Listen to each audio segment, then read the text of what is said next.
Graças a Deus. Povo de Deus, mais uma vez convosco, seu irmão em Cristo, pastor Celso Chagas, para nós exaltarmos e bendizermos o nosso Deus eterno e soberano, aquele que vive e reina para todo sempre, aquele que tem os cabelos da nossa cabeça contado, que não se torna um preto ou branco sem a sua permissão, que as folhas das árvores só caem se tiver a sua ordem. Portanto, a Ele, honras e glórias. Ele tem o domínio sobre tudo e sobre todos. A palavra de Deus, no livro de 1 Samuel, dificilmente eu leio um capítulo da palavra, mas esporadicamente eu faço. 1 Samuel capítulo 23, até o versículo 13, diz a palavra do nosso mestre. E foi anunciado a Davi, dizendo: Eis que os filisteus pelejam contra Keila e saqueiam as eiras. E consultou Davi ao Senhor, dizendo: Irei eu e ferirei estes filisteus? E disse o Senhor a Davi: Vai, e ferirás aos filisteus e livrarás a Keila. Porém os homens de Davi disseram: Eis que tememos aqui em Judá, quanto mais indo a Keila contra os esquadrões dos filisteus. Então Davi tornou a consultar ao Senhor, e o Senhor lhe respondeu, e disse: Levanta-te e desce a Keila, porque te dou os filisteus na tua mão. Então Davi partiu com os seus homens a Keila e pelejou contra os filisteus, e levou os gados, e fez grande estrago entre eles. Davi livrou os moradores de Keila. E sucedeu que quando Abiatar, filho de Aimeleque, fugiu para Davi, a Keila, desceu com o éfode na mão. E foi anunciado a Saul que Davi era vindo a Keila. E disse Saul: Deus o entregou nas minhas mãos, pois está encerrado, entrando numa cidade de portas e ferrolhos.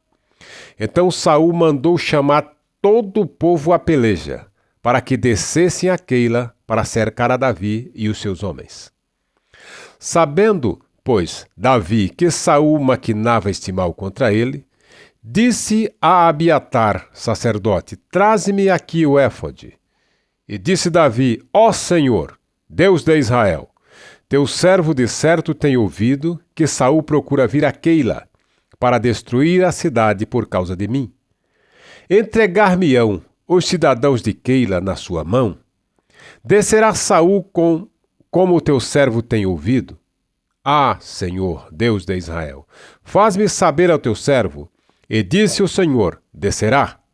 E disse mais Davi: Entregar-me-iam os cidadãos de Keila a mim e aos meus homens nas mãos de Saul? E disse o Senhor: Entregariam. Então se levantou Davi com os seus homens, uns 600, e saíram de Keila, e foram-se aonde puderam. E sendo anunciado a Saul que Davi escapara de Keila, cessou de sair contra ele. Amém? Glórias a Jesus. O que quero falar nesse exato momento? A respeito de um acontecimento há muitos anos passados, mais de 3.000 anos passados. Davi e Saul. Nesse período de guerras do povo de Deus, o povo de Israel contra os filisteus. Saul estava no trono, fora da vontade de Deus, mas ainda estava. Aconteceu o quê? Os inimigos filisteus vieram a uma das cidades de Israel e ali saquearam, ali destruíram, ali levaram presos todos os cidadãos daquela cidade, homens e mulheres e crianças. Saquearam as suas eiras, levaram os seus animais, não deixaram ninguém. Totalmente cidade arrasada. E o que chama atenção é que o nome Keila quer dizer fortaleza, proteção, mas os inimigos invadiram a fortaleza, vencer a proteção e conseguiram levar o povo cativo. O coração de Davi doeu ao ver os seus compatriotas sendo levados cativos, sendo levado cativo pela espada de um rei inimigo. Quando isso lhe foi anunciado, ele disse a Deus: Senhor Deus de Israel, o Senhor me permite, o Senhor me dá a permissão, a autorização para ir contra os inimigos, pelejar contra eles e livrar os cidadãos desse país que é nosso? E Deus disse: permito, vá à luta, vença a luta que eu serei contigo. Davi reuniu seus homens e partiu para a batalha. Chegando lá, venceu os filisteus, derrotou os inimigos e trouxe totalmente o povo de volta para a cidade. Os seus irmãos de sangue, os seus irmãos patriotas, voltaram então para a sua cidade, para habitar na fortaleza, para habitar na proteção, naquela cidade de portas e ferrolhos, naquela cidade respeitada, porém tinha sido levada cativa.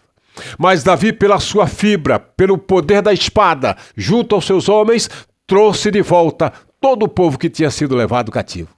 O povo tinha com Davi uma dívida de gratidão. O povo tinha com Davi uma dívida de gratidão pela sua vida, dos seus familiares, das suas riquezas, porque foi ele com os seus homens, sem cobrar um centavo, que foi à luta e venceu, arriscou a cabeça, mas ele trouxe de volta o povo. Venceu a batalha, venceu as tribulações e disse: voltem para o vosso lugar. E o povo voltou e Davi voltou junto. Momentos de euforia, momentos de alegria. Sabe o momento deles brindarem com vinho, com festa, dizendo: nós voltamos, Davi é o nosso rei, Davi é o nosso herói, Davi é o nosso campeão de guerra, que de nós se não fosse ele. Mas agora chega o momento de provar a sinceridade, de provar a lealdade, de ver se o ser humano está apto para arcar com uma dívida de gratidão. E é muito mais fácil ser ingrato do que grato. Agora é anunciado aos cidadãos de Keila e a Davi também: Saul, rei de Israel, teu inimigo cruel, teu inimigo mortal, está vindo ao teu encontro para invadir a cidade de Keila. Reuniu todo o seu exército e marcha na tua direção. Davi então chama o sacerdote e vai à presença de Deus e diz: Senhor, Saul está vindo ao meu encontro, Senhor. Quer destruir a cidade pela minha vida. Estes homens irão entregar a minha cabeça. Eles me entregarão a mim e o meu povo a Saul. E a resposta de Deus foi: entregaria. Davi poderia insistir: mas Senhor, eu livrei eles da mão do inimigo. Eu dei a eles de volta a riqueza que eles tinham, a família que eles tinham, restabeleci pelo poder da espada. Mas Deus diz: eles te entregariam às mãos de Saul. Em outras palavras, Deus estava dizendo: eles entregariam porque eles são ingratos, eles são covardes e eles têm medo de Saul. Eles não vão arriscar a vida para te defender. Mesmo sabendo do chamamento de Davi, mesmo sabendo da escolha que Deus fizera por Davi, eles se acovardaram, esqueceram da dívida de gratidão e estavam prontos para entregarem Davi nas mãos de Saul. Por que razão? Porque a covardia e a ingratidão andam de mãos dadas desde o início da civilização.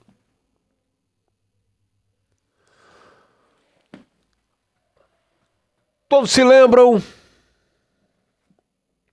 quando as Torres Gêmeas dos Estados Unidos, no ano 2001,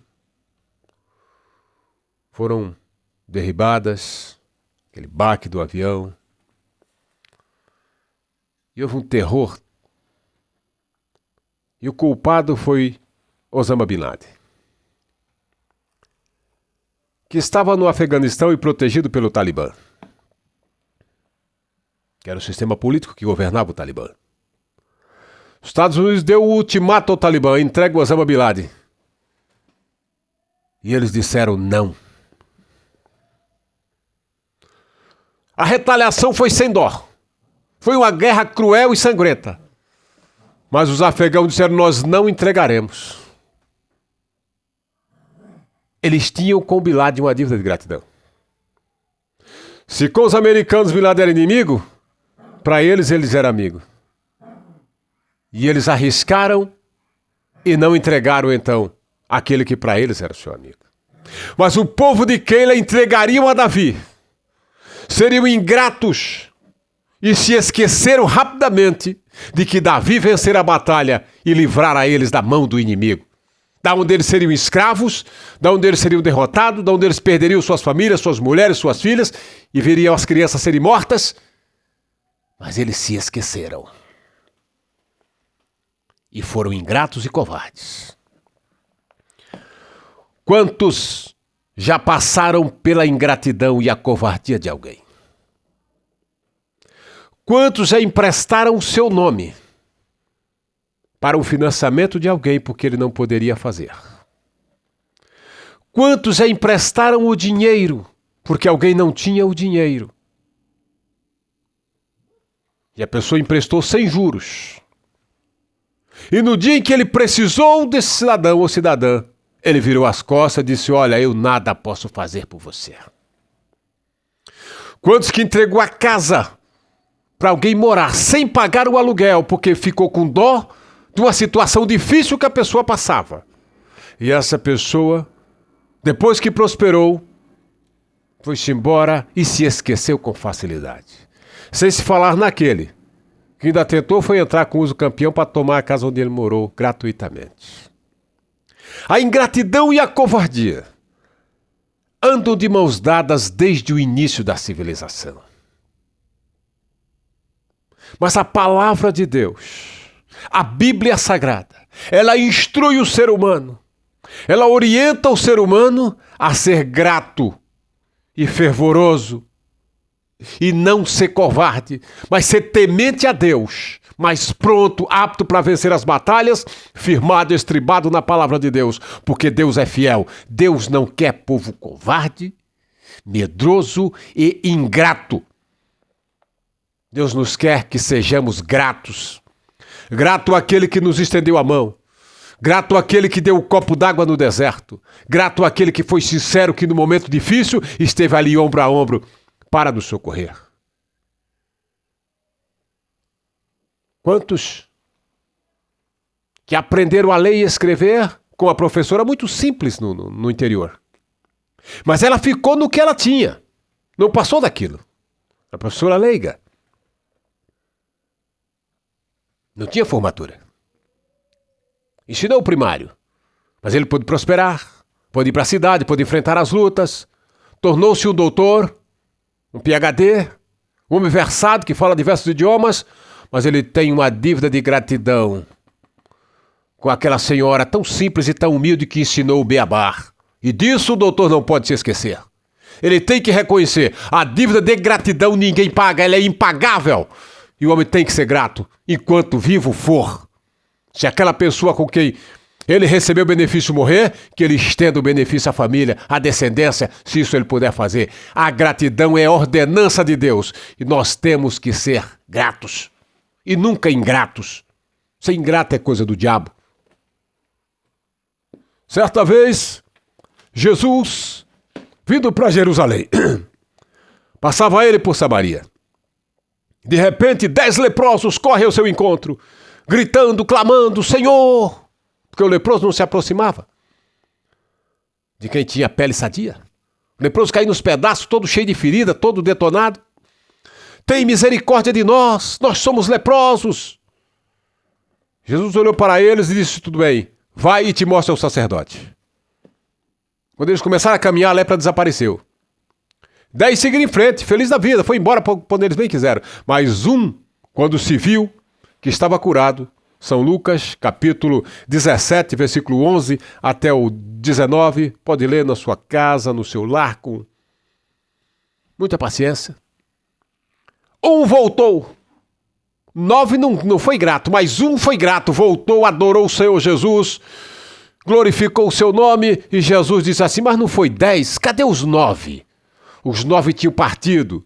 E o que voltou foi um estrangeiro, que não professava religião alguma, que nunca tinha dobrado o joelho numa igreja, em canto nenhum, mas ele voltou louvando a Deus, agradecendo ao Senhor e dizendo, eu não sou mais leproso, eu tenho contigo, ó Cristo, uma dívida de gratidão. Seja grato, meu irmão. Aprenda a ser grato. Não faça ingratidão. Se alguém fez contigo, perdoe e seja grato a Deus. E quando puder fazer o bem, faça. Só não faça bem para vagabundo. Vagabundo quem tem que cuidar é a polícia. Mas ao ser humano, faça o que puderes. E o repreenda e o admoeste quando ele se pisar na bola. Se ele não quiser ouvir, abandone-o. Mas não deixe de ser grato. Agradeça a Deus. Aquele momento difícil, quando você estava sem um centavo no bolso. E alguém te emprestou o dinheiro de colocar gasolina na tua motoca, no teu carro velho, você ir atrás do emprego, pegar o ônibus. Agradeça a quem te foi fiel. Agradeça aquele que orou por você. No momento difícil da vida, da cruz pesada, e ele esteve ali ombro a ombro, orando, buscando, te aconselhando, sofrendo junto, carregando a cruz. Seja grato e Deus te dará a recompensa. Amém? E não seja ingrato, porque a ingratidão é coisa do diabo. E se lembre, a ingratidão e a covardia andam de mãos dadas. Mas Deus não tem e nem quer povo ingrato. É necessário ser grato, ter gratidão é louvável diante de Deus e dos homens de bom senso. Que Deus te abençoe, no nome de Jesus Cristo. Ora comigo nesse momento. Querido Deus e Pai, no adorado nome do Senhor, eu preguei a Tua palavra, sendo ministro do Teu Evangelho. Eu te louvo, te exalto e glorifico. Pai Santo, eu falei da gratidão, da ingratidão, da covardia, da coragem, Pai. Em nome de Jesus. Transforma vidas, meu Deus. Aquele que é ingrato, que deixe de ser ingrato hoje e aprenda o valor que tem a gratidão. Aquele que se acovardou, que peça perdão ao Senhor e aprenda a ser corajoso para vencer as batalhas dessa vida. Te adoro, te louvo e te celebro e glorifico. No santo nome de Jesus, Pai, derrama sobre nós a Tua unção, a Tua capacidade e o Teu poder. Cura os enfermos, ó Deus.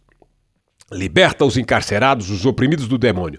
Pai Santo, dai aos pais a sabedoria para educar as crianças. Dai, Senhor, aos casais a verdadeira sabedoria para conviverem e Te adorarem. Ó meu Deus, abençoe a nação brasileira. Derrama sobre nós o Teu Espírito e um grande avivamento, para que nós possamos ser um povo cheio do Teu Santo Espírito, pregadores do Teu Evangelho, e que o Teu Santo Espírito esteja nos corações daqueles que Te temem, e o Teu nome seja glorificado. Ó Pai, Te agradeço, certo da vitória, no adorado, santo, puro e bendito nome de Jesus. Amém.